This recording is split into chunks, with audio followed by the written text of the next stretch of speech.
Everyone, आप सभी का मेरे YouTube चैनल पर एक बार फिर से वेलकम है। मैं आज बीएससी फर्स्ट ईयर का एक लेक्चर लेकर आया हूँ। ये बीएससी फर्स्ट ईयर हमारे जयपुर यूनिवर्सिटी और शेखावटी यूनिवर्सिटी में चल रही है। उसमें बाकी इस कॉलेज के स्टूडेंट इस टॉपिक्स को देख सकते हैं, चाहे वो कोई भी कॉलेज का हो, क्योंकि ये लगभग सभी कॉलेज में आएगा जो मैं टॉपिक बताने जा रहा हूँ। बीएससी फर्स्ट ईयर में आपकी एक बुक आती है डिस्ट्रिक्ट मैथमेटिक्स विविक्त गणित। उस बुक का हमारा ये टॉपिक है, यूनिट फर्स्ट है हमारी बीएससी फर्स्ट ईयर की। उस बुक्स में हमारे पास ये क्वेश्चंस देखने को मिलते हैं। उन्हीं बुक्स से ये क्वेश्चंस मैंने लिया है, आश्रित अपवर्जन सिद्धांत।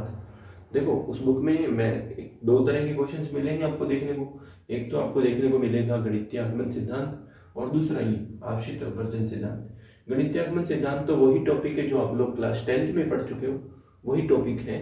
उससे रिलेटेड 11th में जो हमने पढ़ा है, 11th में गणितीय आगमन सिद्धांत जो चैप्टर नंबर 4 था हमारा, सेम डिटो वही चैप्टर है, कुछ नहीं करना, उसी तरीके से हम सॉल्व करेंगे। लेकिन आश्रित अपवर्जन सिद्धांत थोड़ा अलग है। ये कंपटीशन में भी पूछा जाता है। कंपटीशन में जब हम करते हैं तो इसके क्वेश्चंस काफ़ी टिपिकल पड़ते हैं, जो सेट बना के करते हैं, वेन डायग्राम बना के, वही है ये। तो चलो, वीडियो को शुरू करने से पहले आपको इतना ही कहना चाहूँगा, यदि आपने अभी तक मेरे चैनल को सब्सक्राइब की नहीं तो सबसे पहले मेरे चैनल को सब्सक्राइब करें, बेल आइकन को अवश्य दबाएं ताकि आपको नई लेटेस्ट वीडियो का नोटिफिकेशन तुरंत मिल सके। तो सबसे पहले इसमें सेट होते हैं, उन सेट्स को बनाते हैं। सबसे पहले हम लिख लेते हैं नंबर 1,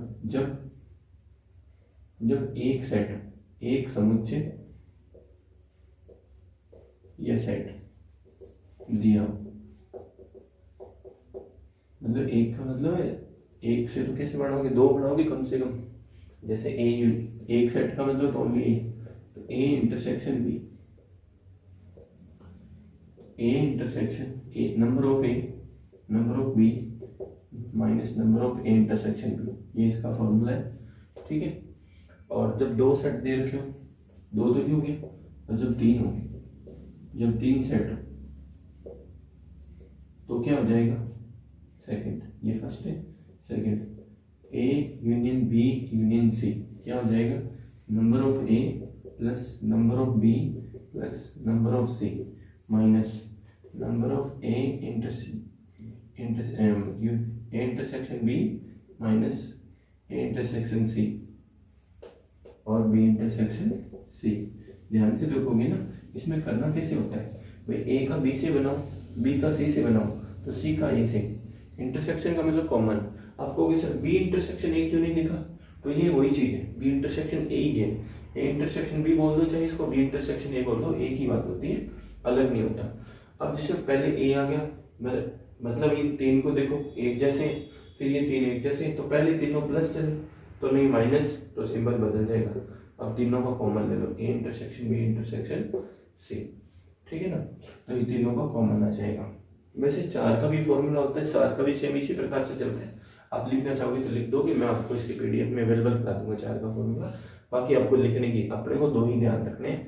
तो चलो, मैं इस पर आधारित एक क्वेश्चन बताऊंगा, उससे पहले आप वीडियो पॉज करके 2 फॉर्मूले लेकर आना, ताकि आप जब हम क्वेश्चन करें तो हमें ये फॉर्मूला ध्यान में हो कि क्या लगाया था। ठीक है, आपके इस साइड में क्वेश्चन चल रहा होगा, ध्यान से देख रहे होगे तो आपको क्वेश्चन दिख रहा होगा, यहाँ क्वेश्चन चल रहा है।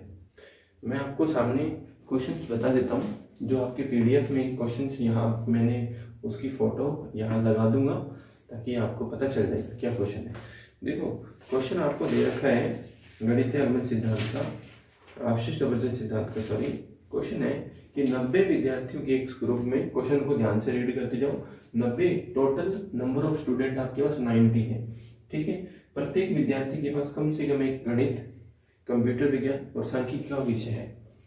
सांख्यिकी का विषय यह पाया गया कि 40 विद्यार्थी के पास गणित, 50 विद्यार्थी के पास विज्ञान, कंप्यूटर विज्ञान और 60 के पास सांख्यिकी है। ठीक है। तो नंबर ऑफ टोटल स्टूडेंट कितने, 90। तो हम कह देंगे इसका मतलब हमें, जैसे मान लो अभी पहले ये लिख लो कि हम 3 सब्जेक्ट कौन कौन से दे रखे हैं, उनका सेट बना लो। जैसे मैंने अभी आपको कहा था सेट बनाना है, तो सबसे पहले आपको एक मैथमेटिक्स दे रखा है, एक कंप्यूटर दे रखा है और एक सांख्यिकी का सब्जेक्ट दे रखा है। स्टैटिक्स और कंप्यूटर को हम सी से लिख लेंगे, मैथ को तो गणित को तो हमने किसी क्वेश्चन है, हम सॉल्यूशन कर रहे हैं इसका, गणित को तो हमने मैथ से एम से लिख लिया मान लो, ठीक है। और फिर कंप्यूटर को हमने सी से लिख लिया, ठीक है ना। और स्टैटिक्स सांख्यिकी को हमने एस से लिख लिया, स्टैटिक्स बोलते हैं, ठीक है। तो नंबर ऑफ टोटल स्टूडेंट, तो इंटरसेक्शन मतलब sorry union, M union C union S की वैल्यू आपके पास 90 देख रहे होंगे क्वेश्चन में, ठीक है। उसके बाद वो कहता है कि आपके पास लिखा हुआ है कि 40 विद्यार्थी के पास गणित, 50 के पास कंप्यूटर, तो नंबर ऑफ मैथमेटिक्स 40, ठीक है। और उसके बाद वो लिख रहे हैं नंबर ऑफ कंप्यूटर, स्टैटिक्स की बात कर, कंप्यूटर की बात करते हैं तो 50, ठीक है। नंबर ऑफ कंप्यूटर की 50 बात कर रहे हैं। और उसके बाद वो बात कर रहे हैं 60 विद्यार्थी के पास सांख्यिकी है, तो number of S equals to 60, ठीक है। तो नंबर ऑफ ए बी और सी तीनों मिल गए अलग अलग। अब उसके बाद ये बात कर रहा है कि 10 विद्यार्थियों के पास गणित तथा कंप्यूटर दोनों है, मैथ और सी मतलब एम और सी दोनों है, तो एम इंटरसेक्शन सी कॉमन की बात कर रहे हैं वो 10 की, ठीक है। एम इंटरसेक्शन सी 10 के पास है और कंप्यूटर विज्ञान और 40 विद्यार्थी के पास गणित और सांख्यिकी है, तो 40 स्टूडेंट के पास गणित और सांख्यिकी है, ठीक है। और उसके बाद क्या कहते हैं, और 10 विद्यार्थी के पास तीनों विषय, मतलब तीनों का कॉमन भी पता है हमें, 10 स्टूडेंट है, इसका मतलब इसमें से एक वैल्यू नहीं दी, बाकी सब दी हुई, ठीक है। तो मैं यहाँ से क्वेश्चंस को हटा देता हूँ, तो अभी यहाँ से क्वेश्चन चला जाएगा और उसका सॉल्यूशन देखेंगे, ठीक है ना। तो आपके पास ये डाटा लिखा होना चाहिए, फिर सॉल्यूशन देखते हैं। तो सॉल्यूशन में देखो क्या है, हमने डाटा लिख लिया, तो हमारे पास 3 का डाटा दे रखा है, ठीक है ना। तो हम सबसे पहले लिखेंगे number of formula, number of A, या ए से हम यहाँ एम सी लिख लेते हैं ताकि हमें एम फॉर्मूले में दिक्कत ना हो, M union C union S, तो फॉर्मूला आ जाएगा number of M plus number of C plus number of S, फिर minus number of M intersection C minus number of M intersection S minus number of M, देखो m का c से हो गया, m का s से हो गया, तो c का s से रह गया ना, तो c का s से रह गया, ठीक है। m का c से हो गया और c का s से भी हो गया और m का s से भी हो गया, तीनों हो गए। उसके बाद कौन रह गया बताओ, प्लस तीनों का कॉमन, तो m c और s। अब इसमें से कौन से डाटा दिए हुए, देखो ये दिया हुआ है, ये दिया हुआ है, ये दिया हुआ है, ये दिया हुआ है, ये भी दिया हुआ है, ये भी दिया हुआ है और ये दिया हुआ है, ये नहीं दिया, तो ये आ जाएगा, मतलब सी इंटरसेक्शन। तो कंप्यूटर और जो स्टैटिक्स है उसका कॉमन पार्ट्स हमारे पास आ जाएगा। तो रखो, देखो सबकी वैल्यू रख दो, ये 90 है, ये वैल्यू कितनी है मैथ की बात करोगे तो 40, कंप्यूटर की बात करो 50, स्टैटिक्स की बात करो 60, minus M intersection C 10 minus 40, और ये हमें पता नहीं है, ऐसा कैसे ही लिख लो, सी इंटरसेक्शन एस, और ये भी पता है हमें कितना है, प्लस कितना है, तो 10 से 10 तो कैंसिल हो गया, ठीक है। तो 90 को इसको इधर ले आओ, देखो एन और सी को तो माइनस था तो इधर आ गया तो प्लस हो गया, और 90 देखो 90 से 90 भी कैंसिल हो गया, ये तो इधर आ गया, तो बचा क्या 60 माइनस 40 तो 20, इसका मतलब ये डाटा हमें मिल गया 20। अब देखो इस डाटा से अब हमें क्वेश्चन में क्या लिखा हुआ था, तो क्वेश्चन में हमें लिख रखा है कि उन विद्यार्थियों की संख्या ज्ञात करो जिनके पास कंप्यूटर विज्ञान और सांख्यिकी है परंतु मैथमेटिक्स नहीं है। तो आप ये डाटा आंसर नहीं, कंप्यूटर सांख्यिकी है लेकिन मैथ नहीं, आपको यही आंसर है जी नहीं। मैं बताता हूँ, देखो अब हम इसका वेन डायग्राम बनाएंगे। अब मैं इसका वेन डायग्राम बनाता हूँ और फिर अपने इसको सॉल्व करते हैं यहाँ पर कि वेन डायग्राम से कैसे सॉल्व, वैसे मैं इसी फॉर्मूले से भी फाइंड कर सकता हूँ, मतलब एम नॉट सी इंटरसेक्शन है तो उसको फाइंड कर सकते हैं हम। यदि हम इसको डायरेक्ट भी फाइंड करना चाहेंगे ना तो हम डायरेक्ट भी फाइंड कर सकते हैं कि हमें M not C intersection S चाहिए ना, तो आप 20 में से 10 माइनस कर देना। 20 में से 10 क्यों माइनस कर देना? क्योंकि आपको देखो, मैं देखो आपको फॉर्मूले से बात करूँ ना, क्योंकि हमें क्या चाहिए, देखो m नहीं इंटरसेक्शन c इंटरसेक्शन s, नहीं का मतलब ये हमें नहीं चाहिए, ये चाहिए। तो इसका क्या फॉर्मूला हो जाएगा? इसका फॉर्मूला हो जाएगा, इसमें से ये माइनस कर दो, इसमें से c इंटरसेक्शन s में से क्या माइनस कर दो?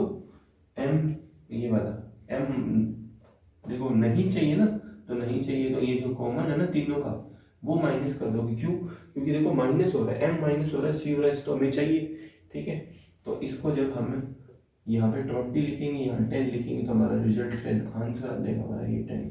अब देखो मैं आपको वेन डायग्राम से समझाता हूँ कि वेन डायग्राम से कैसे आंसर आएगा। आप एक काम करो, ये 3 सर्कल बना लो ऐसे, कह दिया ये मैथमेटिक्स का है, ये कंप्यूटर का है, ये स्टैटिक्स। गारंटी देता हूँ समझ आएगा पूरा, यदि आपने थोड़ा सा फोकस रखा ना तो पूरा समझ आएगा।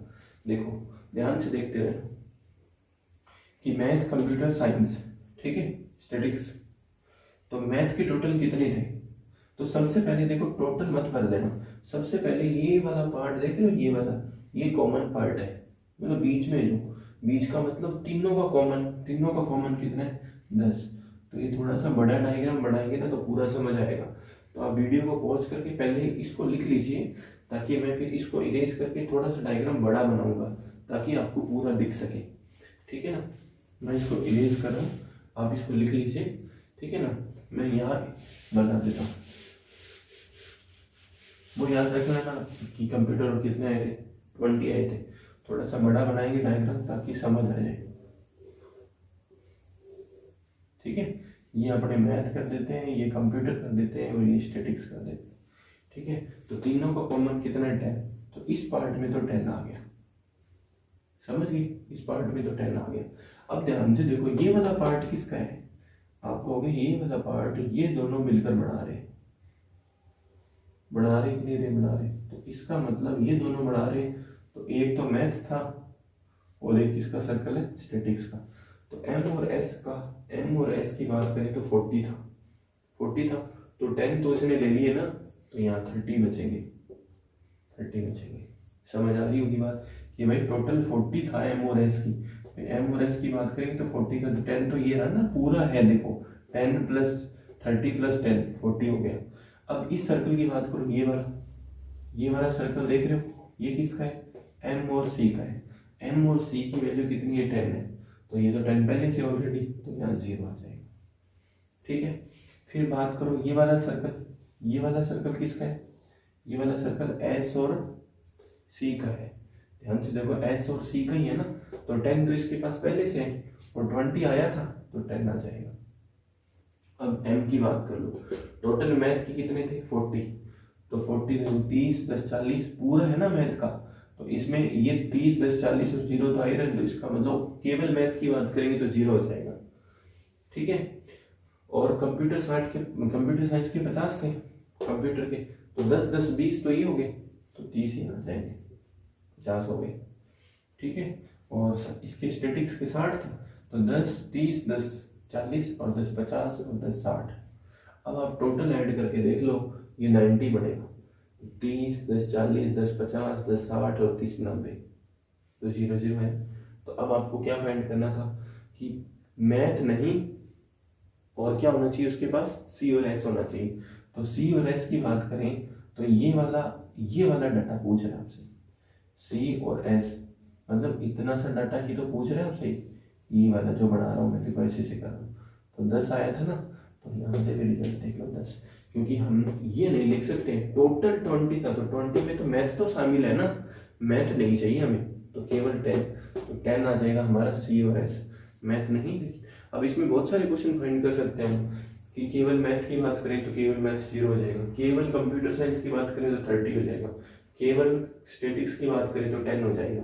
तो इसी तरह के क्वेश्चंस बनते जाएंगे, तीनों को बाकी क्वेश्चंस दिए हैं, हम क्वेश्चंस को आगे सॉल्व करते जाएंगे, मिलता जाएगा, जो क्वेश्चंस बनना नहीं चाहते हैं इसमें उस टाइप से बनते जाएंगे, ठीक है। तो मैं आपको एक इसका होमवर्क भी दूंगा, ठीक है, एचडी क्वेश्चन दूंगा होमवर्क, ताकि आप उसको बना के देखोगे और आप ये आपका गणित जो आश्रित प्रवर्जन सिद्धांत टॉपिक यहाँ से पूरा हो जाता है। कि भाई 3 का मैंने बताया 3 वाला ही क्वेश्चन इंपॉर्टेंट रहता है। मैं आपको एक इसका एग्जाम्पल दे दूंगा सॉल्व करने के लिए, सॉल्व करके देखना, नहीं तो अपने नेक्स्ट वीडियो में उसको सॉल्व करेंगे। आज की वीडियो में इतना ही। Thank you. जय हिंद, जय भारत।